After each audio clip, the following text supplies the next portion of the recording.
Beautiful day we're having. It's raining outside. I'm glad I cut the yard yesterday. Anyway, I want to talk about sexual spirits for a second here. I think people underestimate the power of, a sexual spirit, sexual demon. And I know you think I'm going to go around the route that most people go around where they talk about sharing demons and stuff like that. And like every time you have sex with somebody, you share a piece of their spirit. They get a piece of your spirit. This is why you start liking things that you don't normally like, or you start being interested in things that you don't normally like because of the person you recently have been with had transferred energies from each other. So now y'all are connected eternally and spiritually. And soul ties is what they call it. But that's not the route I'm going to go with this. I just want you to know how powerful a sexual spirit really is. So let's take serial killers for a second. Ted Bundy and both Jeffrey Dahmer killed people based off of a sexual demon. Let's see. Ted Bundy would kill women who looked like his ex. But after he killed these women, he had places where he would have them and cut them up, and he would do very sexual things to their bodies while they were dead, purely for the enjoyment of satisfying himself. Jeffrey Dahmer would have sex with his with gay black guys, mostly gay black guys. But first, he wanted them to be completely submissive to him. So what he would do is strangle them. He would drug them or knock them out, and then strangle them to death, and then have sex with them afterwards. Y'all, people gawk at that, but that's very powerful. You willing to end somebody's life in order to satisfy a sexual urge of yours. I mean, I know that's the extreme of it, but honestly, people do it every day. You want to keep a man, so this man you really like, so you do whatever he does, whatever he wants in order to keep him. And anything sexual, anything, physical, you'll do whatever it takes to get this man. Same thing with men. Men will lie, cheat, all this stuff to get what they want from a woman just to satisfy a sexual urge. A sexual demon is powerful. And when you let one in, it is very difficult to get them to go out. Very difficult to let them go. This is part of the reason why, God only wants us to be with one person and stuff. And I know, I'm preaching to the choir and all that, and people don't want to hear that, but the truth of the matter is that being with a bunch of people hurts you physically, spiritually, mentally.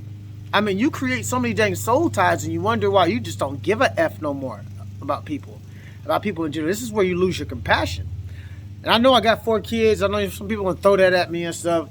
I'm not trying to pass judgment on people. I'm just speaking on a spiritual level because I love people. I'm very compassionate towards people. I understand your situation.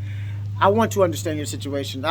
If I've never been to where you've been to, I want to understand it so I can be more compassionate about it. But yeah, when people are wondering why they're having such a hard time keeping a person, or keeping a person, is because they're having this split gratification. They're trying to please all the soul ties in their body that they've connected to, which has nothing to do with them. Just like, I want this, but I really don't. This is why you get confused about what you really want. And this is what people end up in toxic relationships, because that person they're with is trying to appease all those soul ties that you have in you. This is he or she or whatever.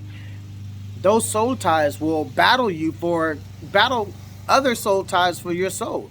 And they see a good person come into their life and they don't know how to handle it, because it's like, are you trying to appease me? Are you trying to appease all the ties I have? All the spiritual stuff, that's just my thinking, because that was something that was put on my spirit to talk about today. Was I have to be careful. A sexual demon will do whatever it takes to get to satisfy its urge. And to be honest, that hole is void. Like, there's no way to fill that satisfaction, that gratification. You cannot satisfy it. Only love can satisfy you. Only love will please you. Only true love will help you. And when I mean true love takes work. You don't just fall in love and then you be in love. It takes work to really express love and to obtain love. The easy part is when you fall.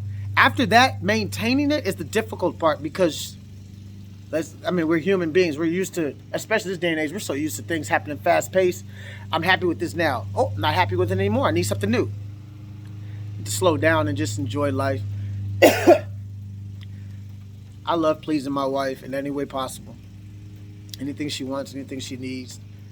Mental stimulation, spiritual stimulation. If she needs gifts, I write her love letters. I do all kinds of stuff. And she does the same for me. She knows my love language. I'm not going to get into that because some people may use that against me. That's another thing I need to start learning. I can't give out all the information I know because people use it against you. And that's really sad that I have to do that, because there's so much knowledge that we all need to be giving each other. And it turns out that you can't give a lot of free knowledge out, because they end up taking that free knowledge and start charging you for it in a very negative way. Now, what I mean by charge for it, they start coming after you. They start, no, this is what you said. This is what you said. Why aren't you abiding by that? It's like, I am, but it doesn't apply to you because my love for you is different. I don't know where I was going with that, but y'all, thank you for listening.